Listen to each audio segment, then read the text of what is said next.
Tuhan. Shalom. Shalom. Ada sukacita saudara? Ada sukacita? Puji Tuhan. Setiap orang yang percaya kepada Yesus, ciri-cirinya yang pertama dia harus selalu bersukacita. Kenapa kita harus bersukacita? Karena ada Yesus dalam diri kita. Amin. Yang kedua, tetap berdoa, karena ini merupakan nafas dari orang percaya. Dan yang ketiga adalah mengucap syukur di dalam segala hal. Amin. Ini saudara bisa dapatkan dalam 1 Tesalonika 5 ayat 16, 17 dan 18. Puji nama Tuhan. Saya berterima kasih pada Roh Kudus lewat hambanya yang ada di tempat ini, memberikan kesempatan kepada saya untuk menyampaikan isi hati Allah pada pagi yang diberkati ini. Ada pepatah mengatakan, tak kenal maka tak sayang. Izinkan saya perkenalkan terlebih dahulu nama asli dari mana. Saudara, nama saya Pendeta Daud Silwanus Rajawali. Saya berasal dari Kutai. Bapak Kutai, Ibu Sunda. Hasilnya kayak orang Manado katanya. Ya, puji Tuhan. Yang jelas saya ini orang Indonesia. Saudara, sebelum saya percaya kepada Yesus, dulunya saya ini seorang kiai haji. Saudara mungkin kaget ya, kok bisanya kiai haji ini bisa apa? Jadi pendeta. Ya, inilah ajaibnya Yesus yang kita percaya. Amin. Inilah ajaibnya Yesus yang kita percaya. Sebagaimana dikatakan dalam satu firman, tidak ada seorang pun yang mengatakan Yesus itu Tuhan kalau tidak digerakkan oleh Roh Kudus. Amin. Saudara, memang kalau secara logika saya pun hampir sampai sekarang ini hampir tidak percaya. Kenapa? Kok bisanya seperti itu? Tetapi inilah kuasa Allah. Kuasa Allah sekarang ini sedang dinyatakan di mana saja. Saudara, mungkin saudara bertanya, bagaimana Bapak ini? Kok bisanya Tuhan proses Bapak menjadi orang percaya? Sebagian mungkin sudah banyak yang dengar. Ada yang melalui kaset, ada yang melalui kesaksian tadi malam. Puji Tuhan saudara, sebagaimana saya katakan, bukan satu kebetulan. Pada saat mana saudara, saya diangkat menjadi ulama hikmah. Saudara, di dalam Islam ini ada beberapa ulama ya, ada beberapa kiai. Ada kiai hikmah, ada kiai dakwah, ada kiai Quran, ada kiai tafsir, ada kiai wafat, macam-macam saudara. Ada berbagai macam kiai. Tapi untuk saya pribadi adalah kiai hikmah. Mungkin saudara bertanya, kiai hikmah ini apa? Kiai hikmah ini kalau saudara tahu, kalau umpamanya saudara pernah mendengar apa yang dinamanya dunia spiritisme, okultisme, dunia gaib, kemudian dunia jin, saudara perlu saudara ketahui yang membidangi itu adalah kiai hikmah. Kalau saudara juga melihat bagaimana orang dibacok tidak mempan, kemudian ditembak tidak mempan, udah bagaimana cara seperti mereka lakukan kepada beberapa dia demonstrasikan kepada orang-orang, saudara, itu banyakkan kiai hikmah yang menangani. Dan saudara, saya dinobatkan menjadi kiai hikmah ini sejak umur 15 tahun. Dan saudara, sejak saya umur 15 tahun dinobatkan menjadi kiai hikmah ini, saya memelihara kurang lebih 5.000 jin. Kemudian di samping itu saya mempunyai amalan. Amalan ini tidak tanggung-tanggung yang menyangkut hidup saya juga. Sebelum umur 40 tahun kami tidak boleh menikah lebih dulu. Kemudian di samping itu ada berbagai disiplin. Setiap tahunnya kami harus sisihkan waktu kami 4 bulan untuk semedi. Dan saudara, kebiasaan saya melakukan semedi ini kalau tidak di Mekah, di masjid-masjid tua, atau tidak di makam-makam wali. Tapi entah kenapa tahun 1996 saya digerakkan hati saya untuk bertirakat di satu masjid terbesar di Asia Tenggara. Adapun masjid itu adalah Masjid Istiqlal di Jakarta. Dan saya menempati di lantai 2. Saudara, baru berjalan waktu itu 2 bulan saya lakukan tirakat ini, saya jalankan semedi ini. Tiba-tiba saudara, ada seorang satpam yang datang kepada saya dan mengemukakan masalahnya. Dia kata, Pak Kiai, saya mau minta bantuan sama Bapak. Bantuan apa? Saya bilang, saya ini sedang gerakan. Saya bilang, sebenarnya tidak bisa diganggu, tapi dia bilang ini penting sekali, ini masalah masjid. Oh baik. Dia bilang, apa itu masalah? Ada selama 2 minggu saya ini sekarang ini menjadi bulan-bulanan dari seorang anak muda yang berilmu sakti. Beliau ada di lantai bawah. Terus saya bilang, kenapa? Kami dari pimpinan kami ditugaskan setiap waktu-waktu sholat kami harus bertebaran di masjid ini. Kami harus bangunkan orang-orang yang tidur, orang yang duduk-duduk, untuk mereka berkumpul di lantai 2 ini untuk melakukan sholat berjemaah. Tetapi pada waktu saya mau membangunkan seorang anak muda yang sedang tidur, dalam jarak 2 meter saya dekati anak muda ini, saya sudah tidak bisa dekati dia lagi. Bahkan saya paksakan dengan ilmu saya untuk bisa membangunkan anak muda ini, malah saya terlempar jauh. Dan ini sudah berlangsung kurang lebih 2 minggu. Sehingga kesimpulannya saya merasa bahwa saya ini disepelekan tugas saya. Terus saya rasa karena Bapak seorang kiai hikmah, saya yakin bahwa anak muda ini bisa ditaklukkan oleh Bapak. Saya bilang sebenarnya sederhana kalau menghadapi orang sakti. Kamu dekati orang sakti itu dengan kamu tidak memakai ilmu kamu, karena ilmu kamu masih di bawah dia. Jadi kamu dekati dia tanpa memakai dengan ilmu kamu. Oh begitu. Jadi sekarang ini kamu pergi ke lantai bawah, di lantai 1, kemudian kamu bangunkan anak muda itu, dan apabila dia sudah bangun, cepat suruh dia menghadap saya. Oh baik Pak, dia lakukan. Pada waktu dia turun ke bawah, kemudian dia lakukan apa yang saya suruh, dan ternyata benar. Pada waktu dia dekati, kemudian dia bangunkan, ternyata terbangun anak muda ini. Dengan mudah dia dekati. Dan pada waktu dia bangun, karena selama 2 minggu dia lakukan itu tidak berhasil, dan baru hari itu dia berhasil, dia sempat terkejut. Pada waktu dia bangunkan, anak muda ini langsung tanya, kenapa kamu bangunkan saya? Nah, langsung Satpam ini katakan, ada seorang kiai di lantai 2 mau bertemu dengan adik. Mari saya antarkan adik ke lantai 2. Tanpa panjang omong lagi, anak muda langsung katakan, baik, antarkan saya ke lantai 2. Sampai di lantai 2, saudara, bertemulah dengan saya. Pada waktu bertemu, kebiasaan dari orang muslim ini kalau ketemu dengan kiai, saudara, yang pertama mereka lakukan adalah mereka pegang tangan kiai itu, mereka cium tangan kiai itu, kemudian mereka ucapkan assalamualaikum. Tetapi itu tidak dia lakukan kepada saya. Pada waktu dia sampai di depan saya, dengan santainya dia dekati saya, kemudian dia berjabat tangan dengan saya, kemudian dia katakan, halo Pak Kiai, apa kabar? Saudara, sejak saya dinobatkan menjadi kiai ini, belum pernah saya menghadapi orang menyapa saya seperti itu. Bahkan kadang-kadang ada orang Kristen yang datang kepada saya mengucapkan assalamualaikum juga. Tapi baru kali itu saya disapa seperti itu. Terpikir oleh saya, ini anak muda ini benar-benar apa? Menyepelekan saya. Dan saya mempunyai pemikiran mungkin karena ilmunya lebih tinggi dari saya. Jadi saya pikir, oh tidak jadi masalah. Pada waktu dia duduk, langsung saya tegur. Anak muda, saya boleh tanya, siapa nama kamu? Anak muda ini langsung katakan, Pak Kiai, nama saya ini Alfian. Konon saya dengar dari seorang satpam yang antar kamu tadi. Saya bilang, kamu katanya memiliki ilmu yang sakti. Di luar dugaan, saudara. Apa jawab anak muda ini? Pak Kiai, bukan saya yang berilmu sakti, tetapi Yesus yang ada dalam diri saya yang memiliki kesaktian itu. Pada waktu dia ngomong Yesus, saudara, saya sempat terkejut. Apa kamu bilang Yesus? Saya bilang, ya. Bahkan kehidupan saya ini Pak Kiai, bukan saya lagi, tetapi Yesus yang ada dalam diri saya. Lebih aneh lagi saya. Langsung saya pikir, kalau begitu kamu ini orang Nasrani. Betul.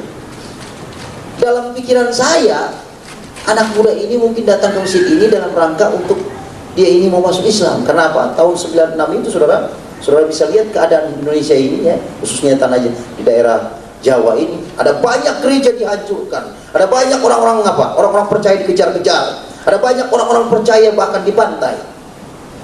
Saya berpikir, oh mungkin dia mau masuk apa? Islam. Ternyata tidak, saudara.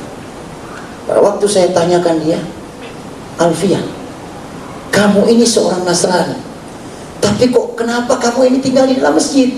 Bahkan kamu sudah 2 minggu ada di masjid ini. Dia katakan, saya senang di masjid ini Pak Kiai, karena ini rumah Tuhan.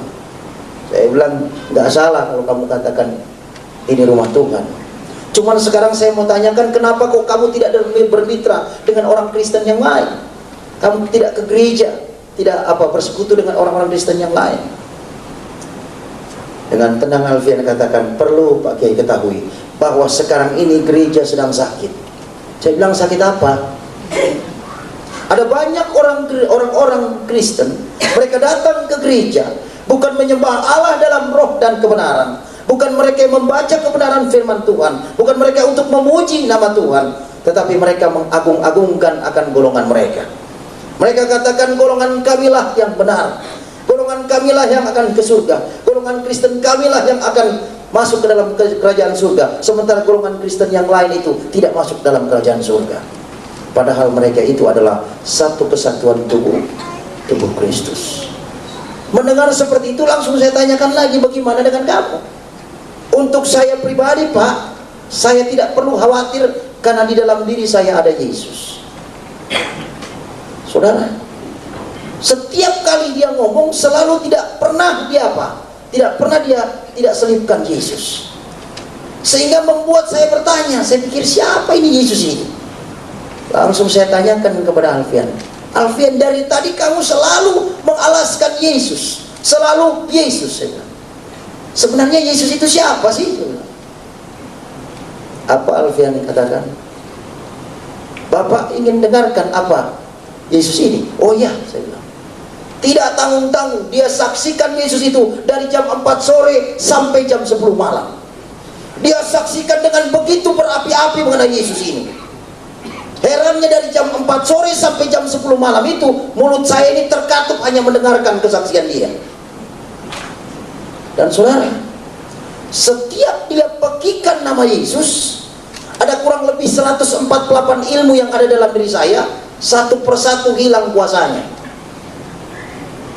Pada waktu dia sudah jam 10 malam dia saksikan mengenai Yesus itu, sempat terhenti sejenak. Langsung saya angkat bicara, saya bilang, Alfian, tunggu sebentar. Kamu ini menyaksikan Yesus begitu berani, dan kamu menyaksikan Yesus ini bukan di gereja ini, saya bilang. Ini dalam masjid, saya bilang. Bagaimana bisa jadi kamu seberani ini? Dia bilang, inilah yang diinginkan oleh Yesus yang ada dalam diri saya. Saya harus saksikan Yesus itu kepada Bapak.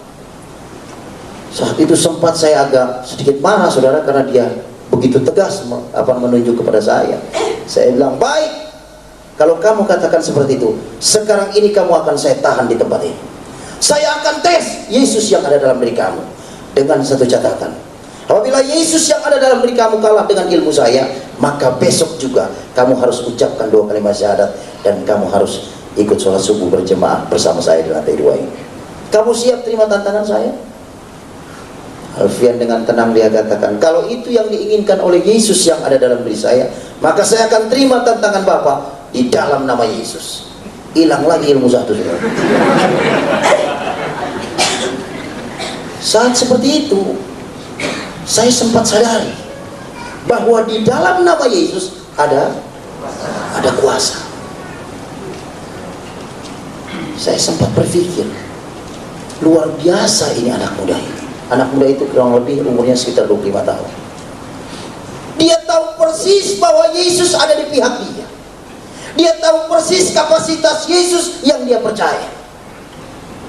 Dan pada saat itu langsung saya bilang, baik, kalau kamu memang berani menerima tantangan saya, sekarang juga saya persilakan kamu untuk mempersiapkan diri. Ada mungkin ritual yang kamu harus lakukan untuk mempersiapkan dalam pertandingan ini, saya juga akan mempersiapkan diri. Saudara, pada waktu saya sementara mempersiapkan diri, kurang lebih hampir 2 jam saya persiapkan diri saya dengan berbagai ritual yang saya lakukan. Yang saya lihat, Alfian ini tenang-tenang saja.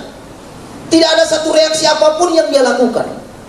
Sepengetahuan saya, biasanya kalau orang Kristen mau persiapan, paling tidak diberhubungan dengan Tuhan dengan berdoa. Kadang-kadang mungkin bertelut, kemudian lipat tangan, tutup mata. Tapi ini dia tidak lakukan sama sekali. Dia duduk dengan tenang. Sehingga membuat saya penasaran. Saya langsung tinggalkan sejenak.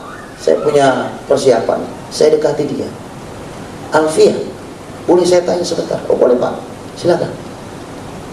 Ini saya hampir 2 jam mempersiapkan diri. Tapi yang saya lihat kok kamu tenang-tenang saja. Alfian dengan senyum dia katakan, Bapak ini mau lawan saya atau mau lawan Yesus yang ada dalam diri saya? Iya, saya bilang saya akan lawan Yesus yang ada dalam diri kamu. Tapi paling tidak kamu harus ada persiapan. Dia bilang, kalau itu yang Bapak mau, maka saya persilakan, biarlah Yesus yang berperang ganti saya, dan saya cukup diam saja. Belakangan saya tahu setelah saya jadi hamba Tuhan, ini firman Tuhan, saudara. Pada waktu dia katakan seperti itu, saya udah gak bisa ngomong, saudara. Saya bilang, oke, silahkan teruskan kamu punya apa persiapan, saya juga akan rampungkan. Sempat terpikir oleh saya, beberapa kali dia pekikan nama Yesus, ilmu saya hilang satu persatu. Saya bilang, ini perlu bantuan, saya bilang. Saat itu langsung saya panggil jin yang saya pelihara. Saat itu saya bilang, jin, sini dulu. Saya melawat, saya mendapat satu musuh yang tidak tanggung-tanggung, masih muda. Yang herannya, setiap dia pekikan nama Yesus, ilmu saya hilang satu persatu. Bahkan entah berapa ilmu yang sudah hilang. Dan saudara perlu ketahui, untuk mendapatkan ilmu ini bukan gampang, saudara. Satu ilmu saja taruhannya hampir mati dan hidup. Kadang harus dikubur 3 hari 3 malam dengan hanya selang apa ke atas, satu selang ke atas, saudara, melalui mulut. Kadang kita harus berendam di air selama 1 minggu. Itu kalau fisiknya tidak kuat, salah-salah bisa gila.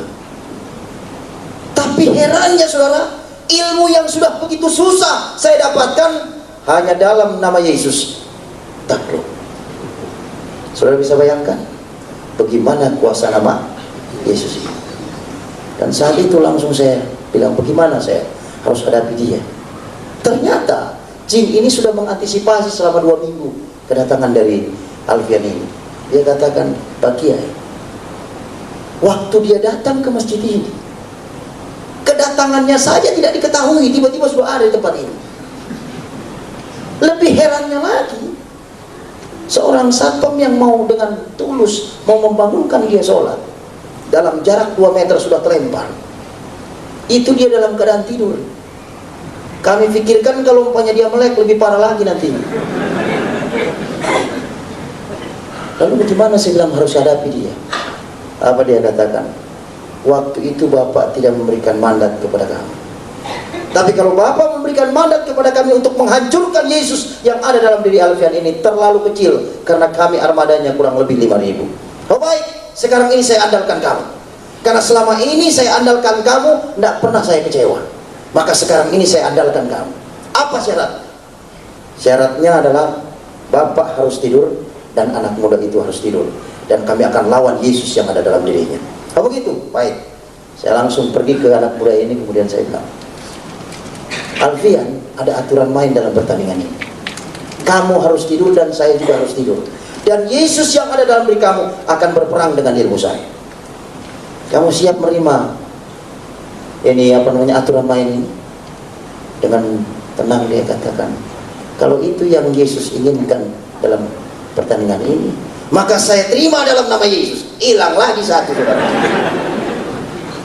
Saudara, saat itu saya benar-benar sedikit gentar, saudara. Karena apa? Saya melihat ada kuasa di dalam nama Yesus ini. Tapi saat itu saya tidak hiraukan, karena saya tahu persis ada backing saya. Saat itu langsung saya bilang, baik Alfian, sekarang ini kita akan mulai tepat jam 12 malam. Saat itu saya berikan tempat dia, kemudian saya juga tidak berapa jauh, kami berdampingan saat itu tidurnya. Sebelum dia tidur, dia minta satu syarat. Pak, saya minta satu syarat. Kalau Bapak banyak syarat, saya satu syarat aja. Apa itu? Saya bilang, apabila Yesus yang ada dalam diri saya menang atas ilmu Bapak, maka besok juga Bapak harus mengenal Yesus secara pribadi. Siapa? Saya sempat bingung, saudara. Ini ilmu sudah hilang. Saya pikir-pikir, ini kalau umpamanya saya bilang iya, repot juga kalau nggak ada backing. Tapi saya ingat backing saya. Baik, saya bilang saya akan terima. Ada keberanian setelah saya punya backing. Kenapa, saudara? Saat itu kami tidur jam 2.30, di antara setengah sadar dan setengah bermimpi, saya menyanyikan satu lagu. Saudara, yang namanya Kiai Hikmah ini banyak aturannya. Jangankan sampai nyanyi, bersiul saja sudah haram hukumnya, apalagi nyanyi, apalagi nari-nari, saudara. Waduh, lebih parah lagi itu, lebih haram lagi itu. Tapi justru itulah yang saya lakukan. Roh Kudus bekerja secara dahsyat dan ajaib di dalam hati saya saat itu. Kemudian dia wujudkan lewat pujian. Saat itu saya menyanyikan satu lagu. Lagu itu belum pernah saya dengar, saudara. Yang namanya kenal dengan orang Kristen aja termasuk tabu. Malah saya nyanyikan satu lagu. Lagu ini mungkin bagi saudara biasa, tapi bagi saya lagu ini luar biasa. Lagunya adalah Allah kuasa melakukan segala perkara. Saya nyanyikan lagu itu dari awal sampai akhir tanpa salah. Dan saya rasakan ada roh damai sejahtera merasuk dalam diri saya. Pada waktu roh damai sejahtera itu masuk dalam diri saya, langsung saya terkejut. Pada waktu saya terkejut, langsung saya ucapkan, astagfirullahaladzim, ada apa dalam diri saya ini? Kok bisanya saya nyanyi? Dan saat itu saya ambil mantra-mantra saya untuk saya keluarkan roh damai sejahtera itu. Karena roh damai sejahtera yang masuk dalam diri saya itu termasuk asing. Karena untuk orang-orang yang memiliki ilmu-ilmu kanuragan, jarang sekali ada damai sejahtera. Yang ada selalu waspada. Mau apa? Jangan-jangan ada musuh. Jadi saat itu saya bergumul untuk mengeluarkan roh damai sejahtera itu. Tapi dengan berbagai mantra yang saya lakukan tetap tidak keluar. Di saat saya bergumul, Alfian yang ada di samping saya ini terbangun, rupanya terusik. Pada waktu dia terbangun, dia lihat dengan tajam mata saya dan dia tersenyum. Langsung dia ulurkan tangannya. Dia bilang, Pak, selamat Pak. Saya bilang, kenapa kamu katakan selamat kepada saya? Ternyata Yesus yang ada dalam diri saya ada juga dalam diri Bapak. Bagaimana bisa jadi kamu katakan itu? Tadi waktu saya tidur, saya sayup mendengar Bapak menyanyi. Saya tahu persis lagu yang Bapak nyanyikan itu lagu yang biasa dinyanyikan oleh orang-orang pengikut Yesus. Saya bilang, iya, kenapa begitu ya? Inilah ajaibnya Yesus yang ada dalam diri saya. Saat itu saya sempat sadari, saya ini Kiai Haji, saya bilang, bagaimana bisa jadi saya ada Yesus, saya bilang, di dalam diri saya. Alfian, saya belum kalah. Nah, itu dengan tegas saya katakan, saya belum kalah. Alfian katakan, saya belum katakan Bapak kalah. Bahkan tidak pernah saya katakan Bapak itu kalah. Tapi yang saya katakan, Yesus sudah ada dalam diri Bapak. Herannya lagi, saudara, jin yang siap membantu saya, yang siap menghancurkan Yesus yang ada dalam diri Alfian ini, sampai sekarang ini nggak tahu kemana, saudara. Dipanggil sudah tidak pernah datang, wujudnya tidak pernah saya lihat, suaranya pun tidak pernah saya dengar lagi. Ternyata apabila terang itu datang, gelap itu akan pergi.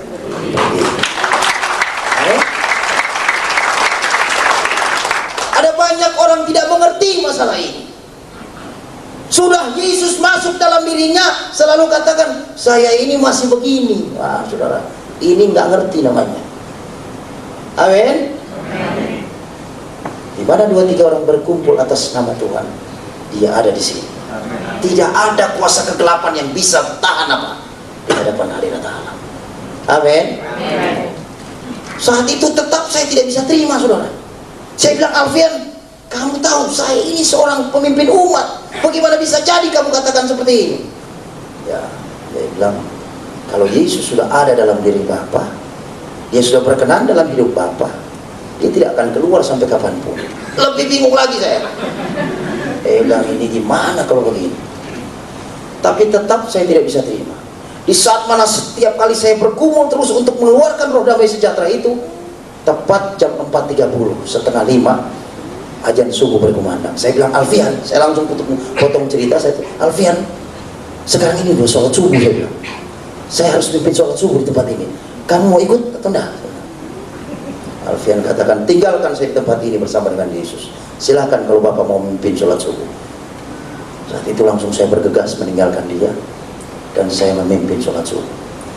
Karena mujizat pertama saya abaikan, mujizat kedua Tuhan kerjakan. Tidak tanggung-tanggung ini, saudara. Pada waktu saya memimpin sholat subuh, kebiasaan kami di akhir dari sholat subuh, di akhir dari setiap sholat, itu kami mengucapkan 2 kalimat syahadat. Dan sejak saya waktu kecil sampai saya umur 34 waktu itu, yang namanya mengucapkan 2 kalimat syahadat itu belum pernah salah, saudara. Tapi tanggal 10 Oktober tahun 1996 jam 5.30, setengah 6, saya ucapkan syahadat ini yang lain daripada lain, saudara. Syahadat yang luar biasa. Yang saya ucapkan seperti ini. Asyhadu alla ilaha illallah wa Isa ruhullah. Aku bersaksi bahwa tidak Tuhan selain Allah. Isa adalah rohnya Allah. Saya bilang, ini salah. Saya langsung apa? Saya ulangi lagi. 2 kali tetap seperti itu, 3 kali tetap seperti itu, sampai 7 kali tetap seperti itu. Saya bilang, bagaimana bisa jadi seperti ini? Saya ulangi sekali lagi, tetap seperti itu, sampai jemaat yang di belakang sudah mulai bingung. Ini imam kok amin amin?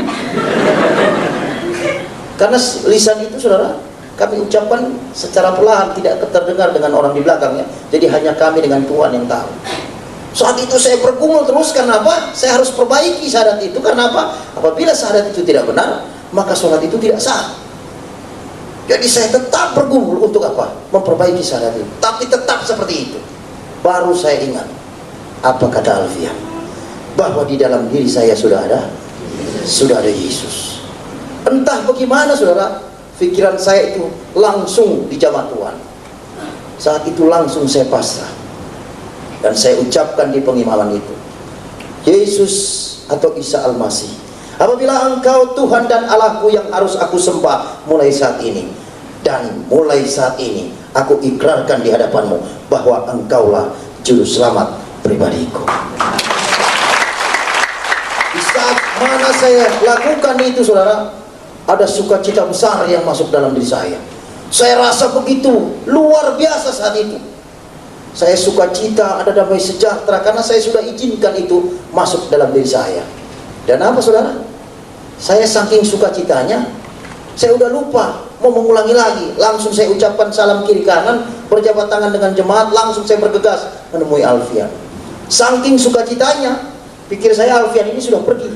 Ternyata masih ada di tempat itu. Pada waktu dia ada di tempat itu, saya langsung rangkul dia. Kemudian saya bilang, Alfian, ternyata Yesus yang kamu sebut-sebut dari kemarin sore, jam 4 sore itu sampai jam 3 tadi pagi, ternyata dia itu Allah sendiri. Apa kata Alfian? Dari kemarin juga saya bilang itu. Kenapa Bapak tidak percaya? Saya bilang, inilah waktu Tuhan untuk saya, Alfian. Inilah waktu Tuhan untuk saya.